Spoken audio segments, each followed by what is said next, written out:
105 wants to 1025. Yep. 5314. JJ 1821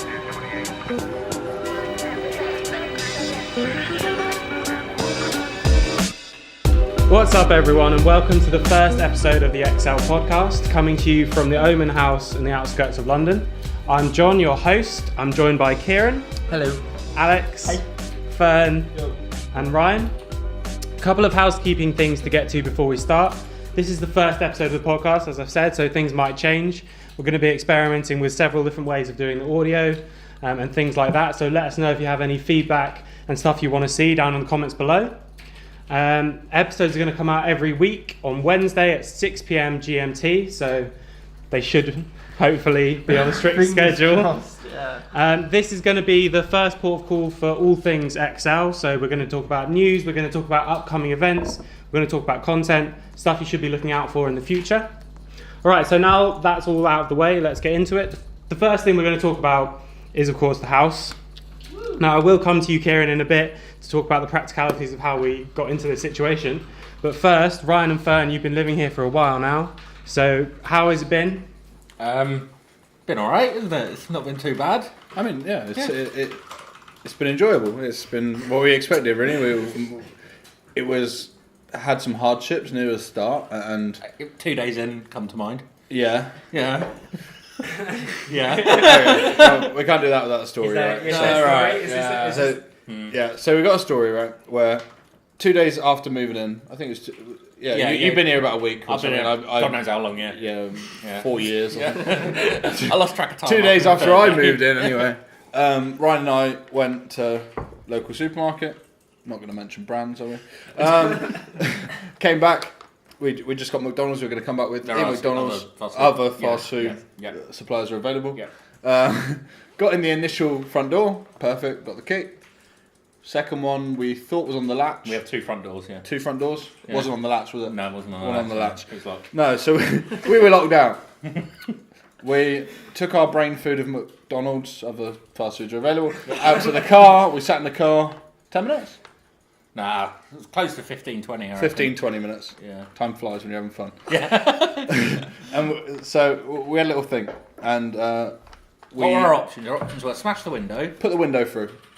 Call Kieran, who was out of the country at the time. Kieran was out of the country. Wasn't going to be much help, really. Wasn't going to be much help. Or somehow devise a way to get in without breaking anything, waking anyone up, or the neighbours or the landlord realising we destroyed his property. I did think of locksmith, but I thought a locksmith, you may as well put the window through, it'd probably be cheaper. Yeah. So it does look like we're breaking in as well. Yeah, it does. Yeah. Whereas because we were in the porch trying to get in through the door, it actually didn't look like we were breaking in. You just closed the door behind you, didn't you? Yeah.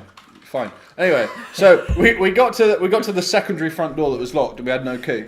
The idea that we finally come up with, without going into it in too much detail, was we took a pair of shoelaces.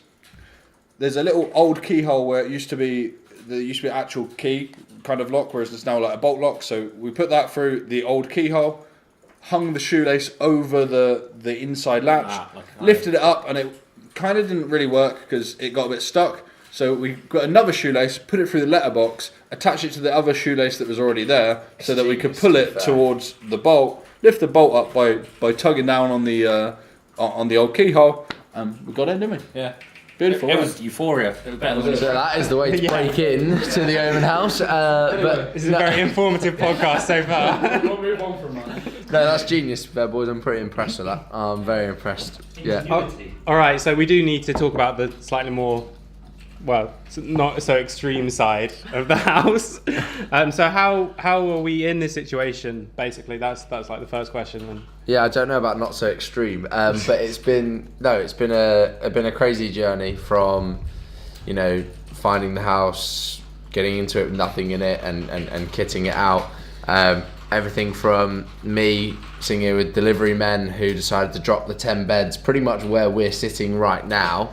And I had to move them upstairs on my own, get them into to the rooms and everything. So everything from that to where we are now is pretty crazy, considering that's happened that part has happened in just over a month, really. The kind of last part, but getting in. Essentially, it's been a massive project for everyone at exceL. it's you need the outside investment to kind of embark on a project like this. And then that allows you to have an asset like this gaming house to then go to sponsors and sell naming rights, for instance, obviously like we've done with OMEN. So yeah, crazy journey, really. Is this something you think we'll be seeing more and more in the UK, or do you think this is going to be like a... I think definitely. I mean, I think if you look around the world right now, I think the UK is the next market to explode. I was saying this to Ryan the other day. If you look at Australia 2 years ago, probably on par with the UK. Now probably 2 years ahead of the UK, if that makes sense. And I think the UK is the next one to explode. And I think you're going to see more elaborate projects like this in the UK. And I certainly think, as we've seen around the world, that the gaming houses is pretty standard. And I think in the UK, it's not so much. And I think you'll start to see that now. I think there's something to be said for the office model, the separating work and living quarters, and I think with further investment that might be something we look at. But right now, I think the best way to get results, especially in the UK scene, is to do this model. So yeah, in short, yes. Okay. So so Fern, you've of course been in the gaming houses not in the UK before. Yeah. Firstly, did you think we'd be in this situation with a gaming house for the UK Prem? And secondly, how is it different? Is it like a completely different experience, or does it feel kind of similar? Because once you're inside, it's like... I mean, I think with everyone that embarks on doing this the first time, it's always... you don't know what to expect. You just know what you've heard or what the kind of the outside of it. So when I did it the very first time was just over a year ago, January 2017. I went to Madrid to live in G2 Vodafone's gaming house there. Other esports teams are available. Other esports teams do exist. But yeah, I moved to Madrid last January 2017, and I had no idea what to expect. To be honest, I didn't understand the kind of this kind of the whole holistic kind of view of the project that goes with it, not just the inside game. I'd always worked on what I knew about League of Legends and my kind of inside knowledge of that, but the actual everything that goes with it, that I'm sure we'll talk about shortly, I hadn't got a grasp on it, and I've spent like the last year kind of developing that sense. With regards to did I expect the UK to be here so quickly? No, not at all. I would never have gone to a different country to coach League of Legends if I could have had that same opportunity in the UK. So that's what drove me to go into elsewhere anyway. I, like you said, I went to Madrid, did it in Spain, then I went to Turkey, did it in Turkey, and there wasn't such thing in the UK at all, especially not within League of Legends. I know there has been brief moments of kind of boot camp scenarios before, but nothing like this on a permanent scale where an actual long-term development kind of project put in place. So yeah, it's super exciting. And is it different being in the UK, do you think, or is it one of those things where when you're in the house it's like, well, it's just the same as if you're in the house? I mean, for me it's less getting used to, because I'm used to the UK culture, right? Whereas Spanish culture was completely different, Turkish culture was, so the outside of the house is very kind of normal to me, whereas to the boys obviously it's completely alien to them. So I'm on the other side of this now. I was the one where I was coaching some Spanish players in Spain, and everything was alien to me. Whereas now, some of our players have already been in Game House before. Well, one particularly anyway. So that side's the normal bit to them, but the outside is the bit. So that's where the differences come in. But I think because I've already got a grasp on what's happened before, we're in a good spot to immediately put the schedule in and kind of move on with that. Okay, cool. So the next thing we're going to talk about then is other like gaming news and stuff like that. So the big thing to talk about is the Elite Series stuff. So Alex, do you want to give us like an update on what's going on with that? We've obviously had the draft recently, which we will talk about. But so yeah, the Elite Series is back for season 3. We have the season starting very soon. I think it starts on the 10th of March, I believe. Or that weekend. That weekend, thereabouts anyway. And so it's really exciting. There's been loads of changes really. We only have 4 other teams from the original 2 seasons who are staying on.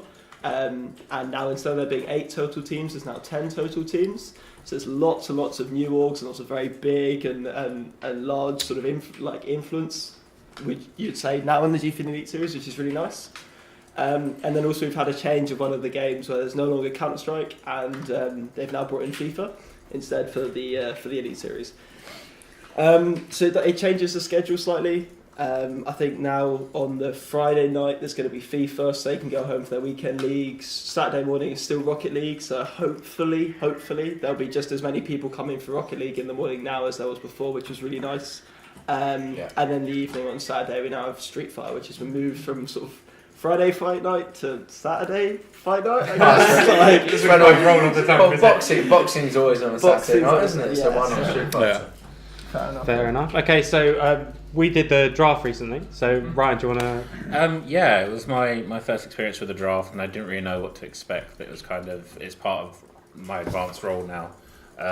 So yeah, going into it, it was very much like, if I had to compare it, it was like doing fantasy LCS draft. It was, and it's very comparable to the NFL draft, for sports fans as well.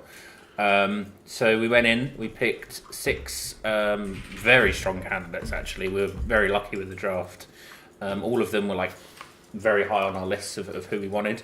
But yeah, I think we're in a good position from the draft at least, and we've got everything up to date, and I'm feeling good. Yeah, I think our rosters across the board are very similar to last season. We already had FIFA team. Our Street Fighter team's not changed. Obviously, the only change of note is Marky Dudar coming into the Rocket League lineup, and I'm sure you've seen via the Gfinity Live blog that they did of the draft this season, and also our tweets who we've picked up across the board on the draft, and those individual players, as Ryan says, look really strong. So I think our roster's looking pretty good across the board. Pretty happy. Okay, so I've got to put you on the spot. Here we go. At some point, do you have any predictions, even ballpark across the different games? What are you hoping for, and what are you sort of expecting from the exceL guys? So I Wins across We win everything. We'll accept nothing less. I hate doing this because, let's say, to give you an example of last season, predicted that our Street Fighter and Rocket League guys would win their respective leagues, and Street Fighter came 3rd and Rocket League came 6th out of 8. So I mean, way off there, and I think that just shows how hard it is to predict. In that league, it's so stacked, and if you thought it was stacked last season, with the 10 teams that are in now, it's crazy. Street Fighter is ramped. FIFA's now got a few FIFA specific organisations that have then branched out into other esports that have come in. So that's going to be stacked across the board. And then Rocket League, a lot of the teams coming in have actually purchased our LCS teams.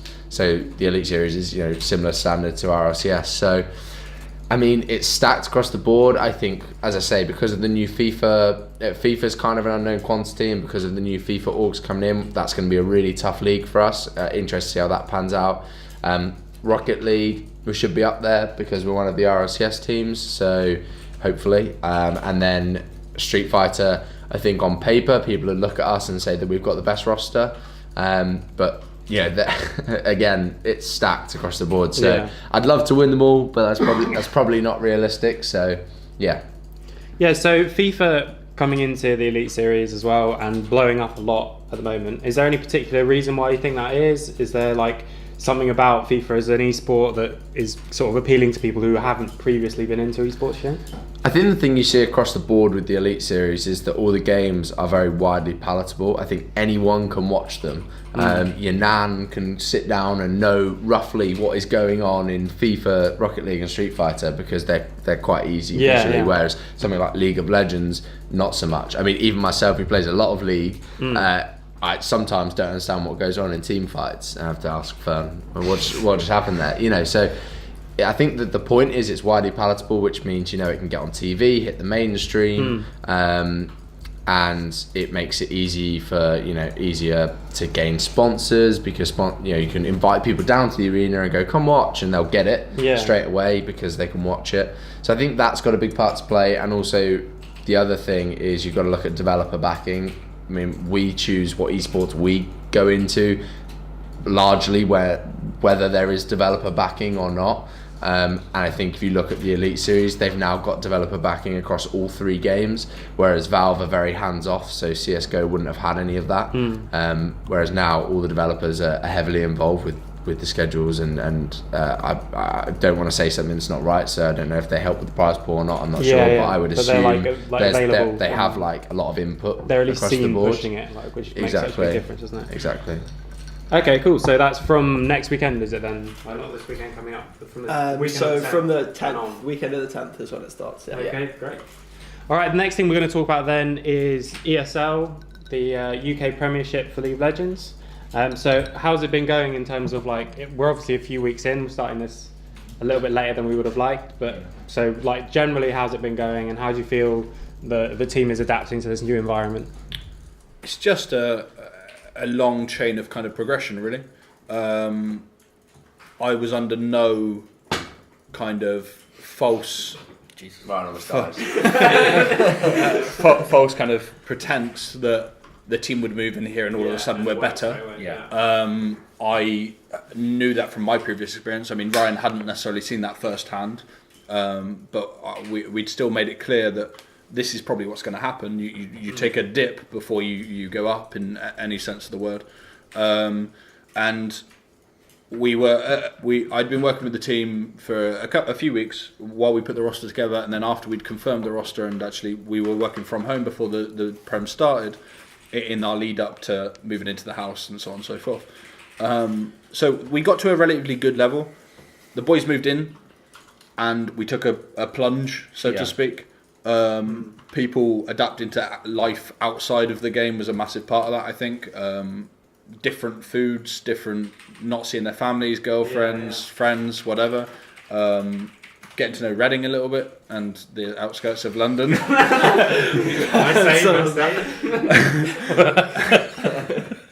And so just overall getting to know the area. And so much more that you ever consider from an outside view. Obviously, the public sees like 5% of what we actually do. With regards, they kind of see the semi-finished product in as much as they see us play, but we know it's not the finished product because there's a long way to go in the split yet. But they see what we've kind of been working on towards the week. We are developing for sure, and we are on that upward trajectory, but it's progression. It's just progression. It's taken step by step to get to where we want to be, as opposed to there is no kind of there's no kind of skipping any steps to get to like that kind of finished goal very fast. Like it's just a much higher ceiling. it's just finding our kind of weaknesses, working on our weaknesses, developing those weaknesses, and then kind of using what this house gives us and what the kind of situation gives, which is that higher ceiling. And I've said this before to Kieran that the whole situation that we've got now allows for a higher ceiling across the board in exceL. And allows to develop above and beyond other competitors or our other teams, and just kind of push on more than what we otherwise would have been able to with the previous setup. Just to add on to that, and I'm sure you can kind of build on that.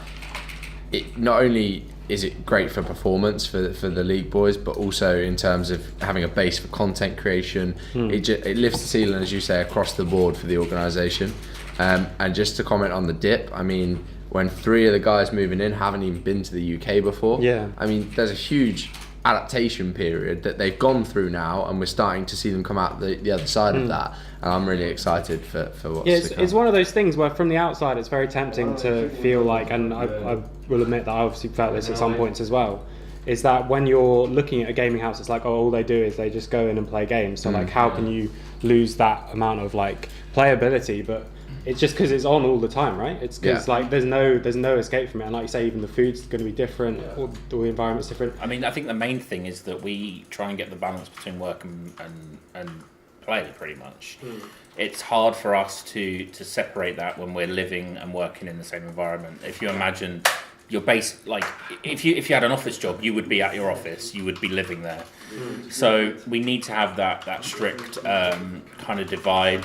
And I think that's where the role of 24/7 coach and manager comes in, because the players have a strict schedule. They have times where they work and where they play. But me and Fern are on the clock constantly. Like it's non-stop. If something goes wrong at 1 a.m, we don't stop in our roles. So I think it's about adaptation for everyone, including us. And getting that division right. Obviously, like Kieran said, the optimum would be housing and an office space, but we're not there yet. But I think the steps that we're taking in the future, who knows? Yeah, and I think it's hard for the boys when, you know, even on off days, we're bringing Alex or we're bringing content people like yourself to do content with them, and it's quite non-stop. Yeah. And even from a content perspective, we've seen over the past 2 weeks the ceiling get higher. Do you know what I mean? Like the boys, when they start doing content, it's a little bit hesitant or whatever. Now they're a lot more relaxed with it, and you know, it's just all a building process. And this project was never a quick fix for anything. You know, if anything, we saw this first season as a trial. Yeah. You know, it's the next year, 2 years that we're looking at, and this is just the kind of it's only up from here. That's what we're Okay, cool. So that's wrapping up those things then. The next thing we want to talk about is content, and we're going to do a section each week saying what we're working on, what sort of things to be looking out for. So Alex, you want to take this away first? So yeah, I mean, as Kieran talked about earlier, the house is great because it just gives us so many more options for content by just having a physical space where you can have cameras, you can have lights, you can have players, you can have sponsors, we can have people from outside of the organisation come, and then you can actually start to actually do things that you wouldn't otherwise have been able to do. You know, something like a proper podcast like this where you have people from across the board in the organisation, people from management, people from a player's perspective, you know, people from content, being able to talk and just discuss things would never have really been possible before. On top of that, we also have a documentary that's coming that John, the host, is working on, which we're all hoping is going to be fantastic, and I'm sure it will be. No pressure. No pressure whatsoever. And then we're also going to be, you'll have noticed on our YouTube for about the last 3-4 months, we've been producing a lot of guides for the games that our players play in. And essentially, those have been great. I think it's actually been really solid content. Perhaps the quality hasn't always been the best though on them in terms of from a sort of cinematic or sort of viewing perspective. And so this house really allows us to go a bit further with that. And instead of just having a webcam pointed at the player and it's whatever webcam they bought, you know, on eBay, it's actually, we can have a proper camera with a proper lighting setup. We can have a green screen behind the player and have them be a part of it. We can make sure that, you know, here, probably the PCs here are better than any PCs that any of us own. So all the recordings can be done at a high quality, and it just means that we can take what we're already doing and polish it and push it to another level further than what we've been able to in the past. And it's just incredibly exciting, to be honest. You know, it's fantastic. 100%. Yeah, so there's going to be this podcast coming out every week, Wednesdays. There's going to be behind the screens documentary. When I first saw that, I think I thought it was a typo. I just didn't even register at all. I was like, it's supposed to be scenes. We are punny around here. We are punny. Okay, and that's going to be coming out on Saturdays. Yeah. I think. Do we get a disclaimer that anything in there is not a true representation of how we actually are? I think It's exactly a true representation. the whole point is that, so I mean, like I said, I'm going to be leading that at least at the moment, and one of the things we wanted to focus on is much more, or as much as possible, to be a more genuine representation. So we're not going to do long interviews with the players. A lot of it's going to be just how it's filmed and that sort of thing, and trying to craft a story rather than crafting a story around an interview. We craft a story and then add interviews in later if we want to add, get people's thoughts on that. We had to get personalities across of the people that live here as well, because we do live with some big personalities, and It's very important. Interesting. and everyone's from different walks of life here as well, which is actually really interesting, because often does it come to the point where everybody has that same kind of view on life. Everybody actually has their own different views. So hopefully that's something that definitely comes across in the documentary, and I'm sure it will if we're able to capture that very raw. This is the people that live here. This is the house. This is what we do.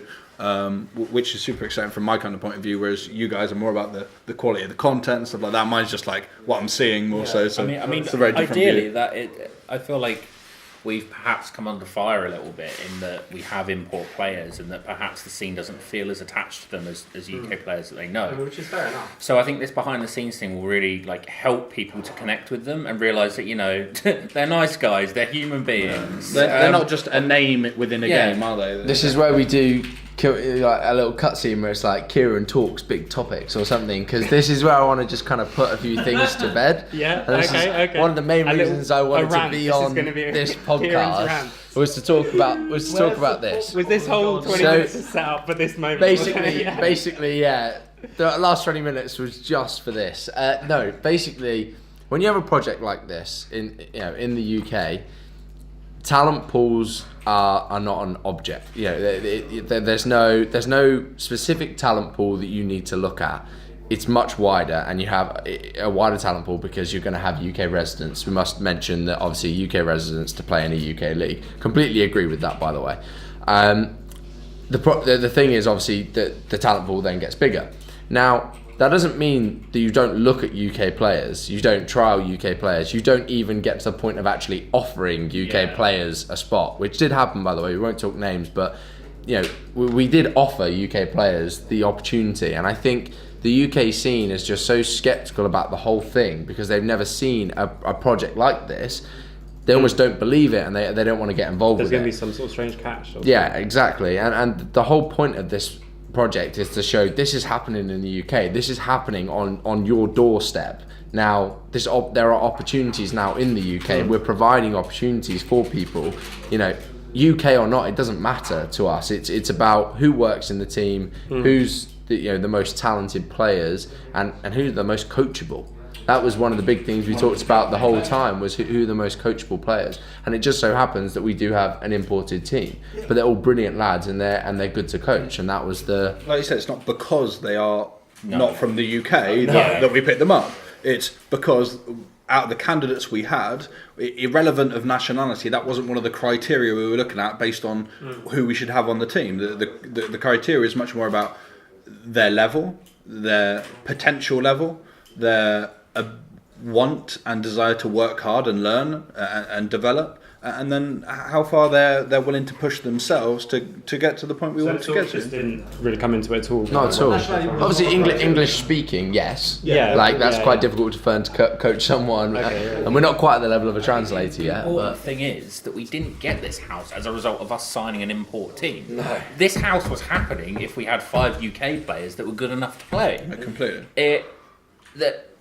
The whole premise of it is we're here to make talent as good as we can make it, and that's what this environment does. Whether you're from, Turkmenistan or the outskirts of London, it doesn't matter. It doesn't matter where you're from. If you're good enough, then this You're is willing to available work for hard you. enough You've- too. you've- Yeah. This is what is available for you now, and it should be the you're norm. willing- Yeah, and you're willing to put Yeah. time in that's necessary. I think that was a key thing that we saw that's not happening in the UK team right now. And I'm not necessarily blaming the players because there haven't been these opportunities for them. Yeah. But now there are. So now's the time to show that you're willing Yeah. to do this and you're willing to pursue this as a career because it's there. The UK scene's always been so sceptical in general as well, Of just because. everything, yeah. But just and I mean. Well, not without reason as well. I didn't want to Yeah, say that, for but sure. there's been a lot of I completely agree. conversations There's about been- people I who agree. completely agree, and I hold my hands up that not all of my colleagues, if you want to call them that, have been the best representation of the UK scene. But There's been lots of Everyone makes false mistakes, promises. yeah, There's been lots of false promises, hasn't there, that haven't been adhered to, we're going to do this by this time, we're going to do this by this time. Whereas, in actual fact, I think the only way that you can show that promise is true is just by stamping your foot down, saying, "Okay, we're doing it." This is a tangible thing now. Now see it and then believe it, Yeah. and then you can be part of it if that's what you want to strive for, rather than saying, "Oh yeah, by this time we're going to be doing this. By that time," and actually it just doesn't happen. It gets delayed and delayed and delayed, and nothing actually happens. We're in a situation at exceL where the pieces have been put in the puzzle for us to go, okay, this is it. We've got it. Now you come and work for it, and you can be here and take up one of the opportunities that's been offered. And it's not just players, Ryan, you've had a new role, essentially. Your role's expanded into what it is now. And it's across the board, UK sports, there are opportunities now. There are opportunities to get involved. Yeah, I think that the main thing at the moment with players and staff and coaching alike is that, one, you have to ideally do it for quite a long time for not a lot. The way we are at the minute, you have to have some kind of experience, and often that becomes unpaid, or it's experience. The way it is. Yeah. But there are opportunities there, and people need to realise that and grow into that as well. So getting on the ground floor is the best idea. I want to add on to that. This is something that also applies, I think, really heavily to the Gfinity Elite Series, where people always look at it from a player's perspective, where they go, this was an event that was created to grow the UK scene, and why are there no UK players in the event? Yeah. But if you look at everybody who's got a production role at that event, everybody who's a manager, everybody, like all of those people are probably all living in London. And actually, there is very much a case for if you're somebody who's, not just a player in esports, but you're somebody who wants to be a manager, you want to make content, you want to, run sets, like whatever it is, you want to be an admin. There are always opportunities available, and now more so than ever in a massive way. And so I think it's just very much a case of just showing that you are willing to grind and put in the hard work, no matter again, whatever you want to do. And if you put in that hard work and you get the experience and you teach yourself skills that other people want to employ you for, then there are opportunities sort of everywhere really at the moment in the UK scene. Esports is global. It's never not going to be global. So when there are things that are happening in the UK, we should be supporting it and throwing everything behind it and celebrating it, not being so sceptical. And so you look at UK esports a year ago and where it is now. I mean, it's only going one way, and as I say, I think in the next 2 years will be the biggest point of growth for UK sports. All right, cool. Well, that's it then for our first episode of the podcast. As I said, we are going to be changing things up. We're going to be experimenting with maybe different setups. We might be looking at bringing on a player or two for the next few weeks, especially when we have some of the Gfinity people coming through or something like that. And if you have any suggestions or things you'd like to see, please do leave them in the comments down below. And don't forget to like and subscribe. Thanks very much for watching. I'm hitting record on this thing. Oh! No, we're actually going to do it. We're actually going to do it. We're actually going to do it. Do it.